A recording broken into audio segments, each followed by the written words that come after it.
məsələnin çox ciddi, dərin kökləri var. Əslində, yəni sizin qeyd etdiyiniz tarixdə Gürcüstan artıq qərar qəbul etdi ki, orada ayrıca bir Gürcüstan Müsəlmanları İdarəsi yaradılsın. Həmən bu dövrə kimi Qafqaz Müsəlmanları İdarəsinin orada nümayəndəsi var idi. Və təəssüf ki, o nümayəndə orada, bölgədə kifayət qədər bu işlərlə ciddi məşğul olmadı və həmin dövrdə də faktiki olaraq İran güclü idi. Və boşluqlar o vaxtdan doldurulmağa başlamışdı. Həmən dediyimiz nümayəndə tamamilə başqa işlərlə məşğul idi. İran isə öz mövqələrini daha da möhkəmləndirməklə məşğul idi. 2013-cü ildə Gürcüstan Azərbaycanın təsirini azaltmaq üçün, mən səhv eləmirəmsə elə Saakashvilinin dövrü idi. O, onun qərarı oldu. Gürcüstan Azərbaycanla, oradakı Azərbaycanlıların bağlılığını azaltmaq məqsədi ilə bilərəkdən məqsədli şəkildə orada ayrıca bir idarəni yaratdı.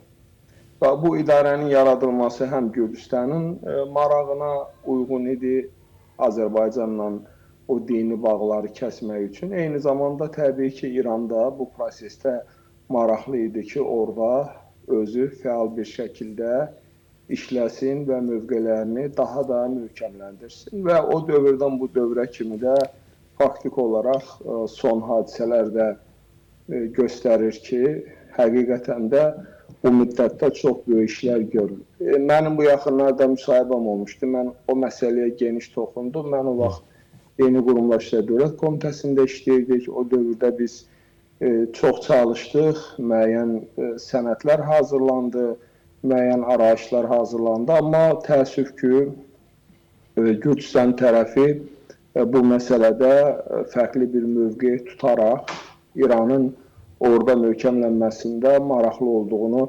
açıq-aydın nümayiş etdirirdi. Yəni biz bunu görürdük və bugün artıq demək olar ki, orada yaşayan Azərbaycanlıların, buradakı Azərbaycanlılarla dini əlaqələri tamamilə kəsilibdir. Yəni İran orada çox rahat bir formada fəaliyyət göstərir, dini tədbirlər təşkil edir, mədrəsələr var, məktəblər var.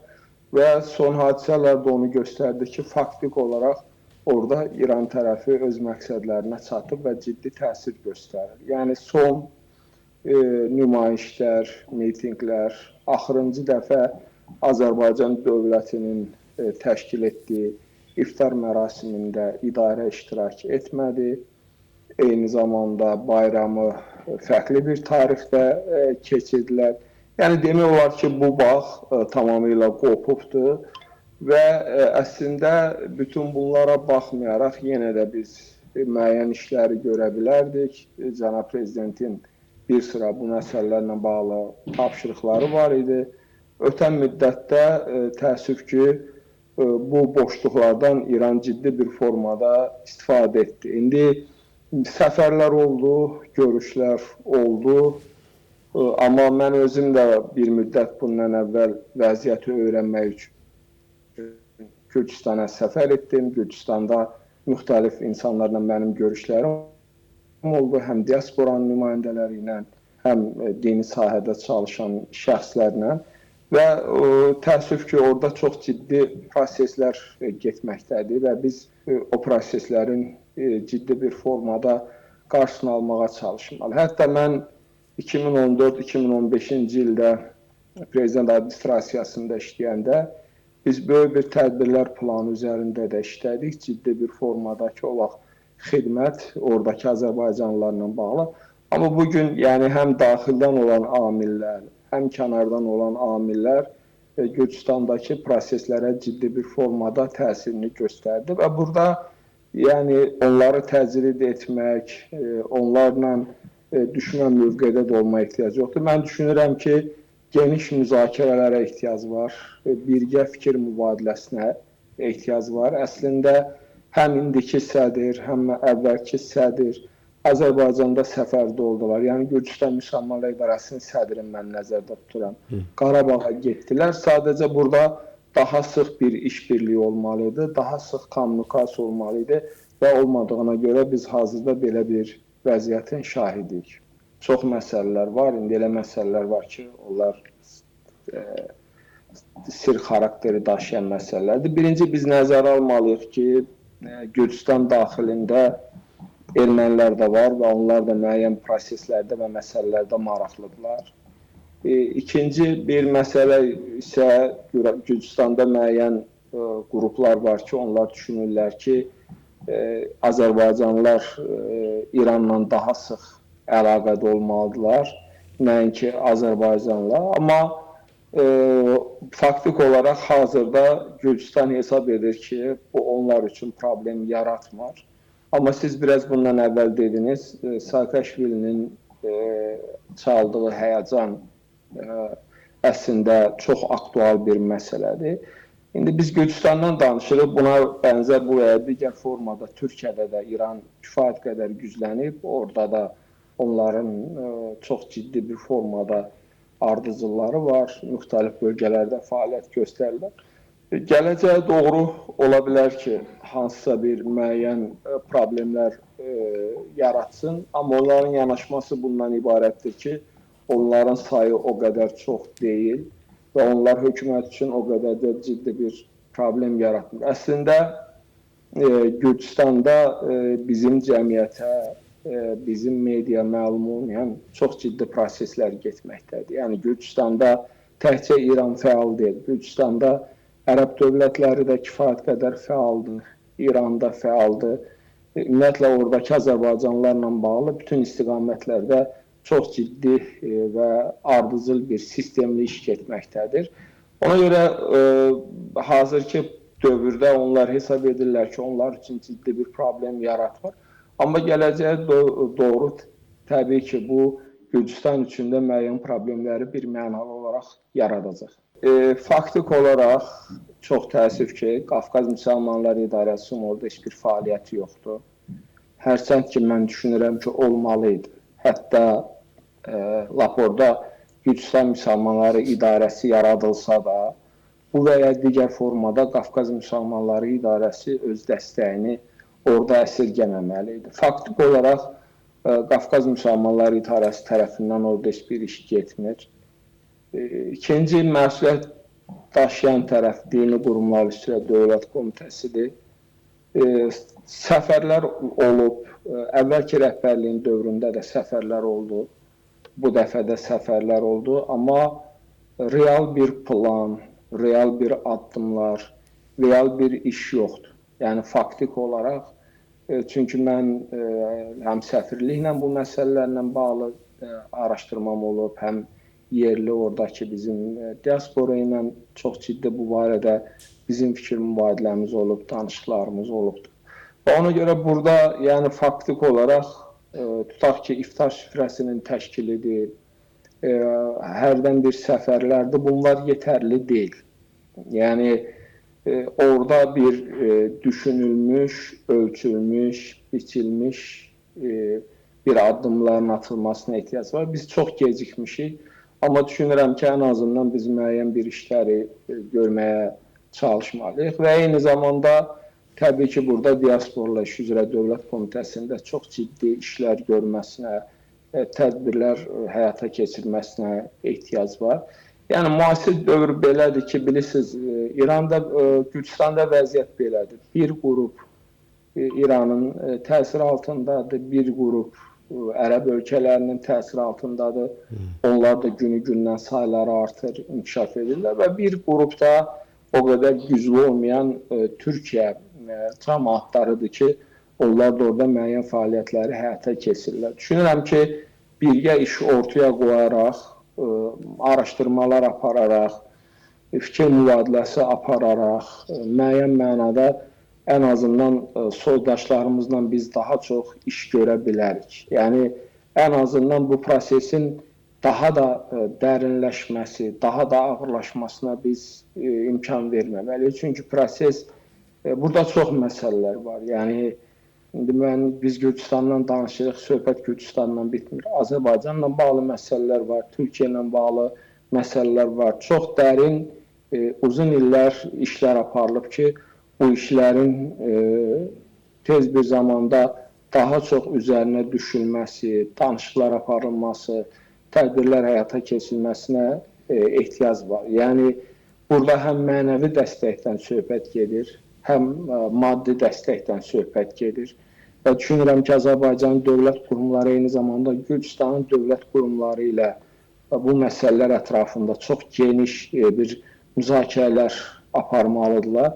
Və eyni zamanda bizim konkret tədbirlər planımız olmalıdır və o tədbirlər planına uyğun olaraq da biz hərəkət etməliyik. Bəzən bu məsələləri sosial problemlərlə əlaqələndirməyə çalışır. Hazırdakı situasiyada sosial problemlərin rolu o qədər də güclü deyil. Bu sırf sosial amillə bağlı deyil. Sadəcə fəal, sistemli, ardıcıl işin görülməsidir və boşluqların olmasından İran tərəfinin çox məharətlə istifadə etməsidir.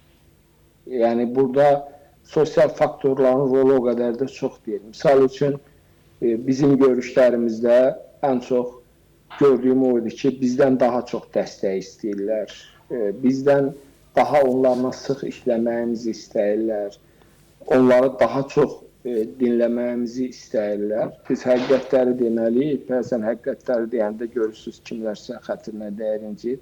Problemdən çıxış yolu kimi biz problemlərin kökünü bilməliyik. Təəssüf ki, yəni, çox haqlı sualdır. 2013-cü ilə qədər 91-dən 2013-cü ilə qədər hansı işlər görüldü? Və necə oldu ki, 2013-cü ildən sonra bugünə kimi bu qədər işlər görüldü? Söhbət ondan gedir ki, Qafqaz Müsəlmanlar İdarəsinin əvvəlki nümayəndəsi dinlə, dini təbliğatdan başqa hər şeylə məşğul idi. Yəni, o tamamilə sistemli, ardıcıl, heç bir iş görülmədi. Daha çox biznes, daha çox fərqli istiqamətlərdə müəyyən işlər, münasibətlər, əlaqələr, amma yeni dini kadrlar yetişsin, yeni dini mütəxəssislər yetişsin, onlar yerləşdirilsin, onların yerləşdirilməsi üçün ciddi addımlar atılsın, bu istiqamətdə, bu yöndə heç bir iş görülmədi. Və faktik olaraq da bugün heç bir iş görülmür. Yəni, mən yenə də ona gəlirik ki, müəyyən işlər görmək olar. Yəni, misal üçün, mən sizə deyim ki, Gürcüstan Müsəlmanları İdarəsinin sədr müavini, yəni orada müftü Azərbaycanlıdır. Və çox da vətənpərvər, çox da, düzdür, orada eyni səlahiyyətə malikdir və çox da Azərbaycan sevər bir insandır. Amma burada sual odur ki, biz o insanla nə qədər işləyə bilirik? O insan Azərbaycanla işləmək istəyir, ürəyi Azərbaycan işləyinə alışır, yanır. Amma nə dərəcədə o istiqamətdə işlər gedir və müəyyən addımlar atılır. Ona görə burada bilirsiniz, mən ona görə dönə-dönə bunu vurğulayıram ki, yəni bayaq siz də çox yaxşı qeyd etdiniz ki, yəni mən o günlər müsahibə verəndə baxdım şərhlərə, yəni biz təbii ki, Gürcüstanda ziyalılar da var, Gürcüstanda bizim intellektual insanlarımız da var, amma bugün ortada dini kəsimdir. Dini kəsimin aktivliyini görürük. Hətta diasporanın belə biz orada fəallığını görürük. Diasporanın belə o möhkəmliyini, o sistemli fəaliyyətini görmürük. Misal üçün, bu sadə bir məsələ deyil. Yəni, Gürcüstan küçəsində bu mitingləri keçirmək, bütün dini ayinləri keçmək. Baxın, 2013-cü ildə yaradılsa da, mən onların fəaliyyətini çox ciddi izləyirəm. O qədər ardıcıl, o qədər sistemli, məqsəd yönlü, planlı bugün Gürcüstan Müsəlmanlar İdarəsi iş aparır. Bütün günü məscidləri gəzirlər, bütün günü bölgələri gəzirlər, bütün günü insanların içərisindədirlər, insanların arasındadılar, dini ayinləri keçirirlər, dini mərasimləri keçirirlər və əgər bir yerdə təbliğat varsa, bir yerdə iş varsa onun mütləq nəticəsi olmalıdır. Və bu nəticəsi də bugün ortadadır. Nəyə görə? Çünki onlar davamlı olaraq əhali arasındadırlar, məscidlərdədirlər, bölgədədirlər, insanları dinləyirlər və insanlarla ciddi iş aparırlar. Yəni, bilirsiniz, var, bir deyil. Orada çox məktəblər var, çox kurslar var. Baxın, demək, biz İlahiyyat İnstitutu yarananda Cənab Prezidentin sərəncamı ilə biz Gürcüstandan 4 Azərbaycanlı tələbəni gətirdik Azərbaycana. Və bu prosesə başladıq. Çətinliklə də olsa biz onların yetişdirilməsinə çalışdıq və formalaşdırılmasına çalışdıq. Onların, demək olar ki, mən gedəndə onları gördüm. 3-ü ya 4-ü də demək olar ki, müxtəlif yerlərdə işləyirlər. Sonraki dövrdə oldu, olmadı. Yəni, burada ümumiyyətlə o məsələlər çoxdur. Məsələn, Gürcülər nə edirlər? Gürcülər bizim şimal bölgəsindən, indi burada biz dinlə danışırıq, amma məni düşündürən çox məsələlər var, ona görə çox da detaylı getmək istəyirəm. Məsələn, Gürcüstanlılar kütləvi şəkildə bizim şimal bölgəsindən Azərbaycanlılara aparırlar, Gürcüstanda pulsuz təhsil verirlər və onları yetişdirirlər və çox ciddi də bir şəbəkə qururlar. Bu artıq milli məsələdir, bunun mən detalına getməyəcəm.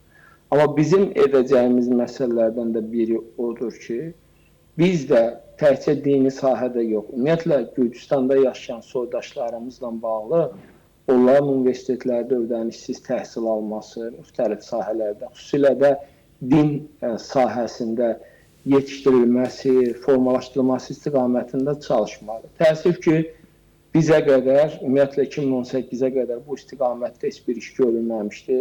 Sonra bu prosesi biz başlatdıq, 4 nəfər gəldi, yəni Dini Qurma Dövlət Komitəsi, sonra indi 1 nəfər, arada 2 nəfər. Yəni, bilirsiniz, bu işlər elədir ki, bu bir günə görülən iş deyil. Sadəcə əlləri çırmalayıb, daha sıx bir formada, daha ciddi bir formada iş görmək olar və mən düşünürəm ki, mərhələli şəkildə biz ciddi nəticələrə nail ola bilərik. Burada sadəcə sistemli, ardıcıl iş getməlidir. Orada bizim yaxşı gənclərimiz var, bizim orada yaxşı Azərbaycanlılar var, təəssübkeşlərimiz var, din təhsili alanlar var. Həm dövlət yönündə, həm diaspora, həm Dini Qurma Dövlət Komitəsi birgə fəaliyyət ortaya qoyaraq hesab edirəm ki, çox ciddi nəticələrə biz birlikdə nail ola bilərik.